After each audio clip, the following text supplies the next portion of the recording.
Well, how would you like an extra $200 a month? Well, 9 on your side consumer reporter John Matarese is here now with who can get this $200 and how you can also get that money in your bank. John? Well, Craig and Carol, viewers have been asking me about a strange postcard they've received the past few weeks regarding Duke Energy. The good news, the postcard is not a scam. If you got it, you could indeed qualify for $200 to $400 in refunds. You see, it's the result of a settlement of a class action lawsuit called Williams versus Duke Energy. The suit claimed that Duke offered rebates to large industrial customers that it did not offer to its residential customers in Ohio. So here's what you need to know. If you were a Duke Electric ratepayer in Ohio between 2005 and 2008, you may be eligible for $200 to $400 in refunds.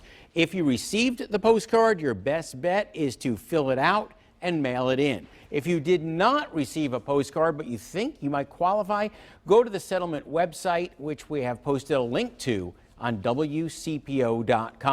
For instance, if you moved, you won't get the cards. You want to apply online. Now, unfortunately, this settlement at this point, it's only for Ohio residents. So if you live in Kentucky or Indiana, I'm sorry, you can't apply. Now, if those states are added, we will let you know. Don't go away. I'll be back at 5:30 to show you what it'll cost to go to the Bengals playoff game this Saturday so you don't waste your money.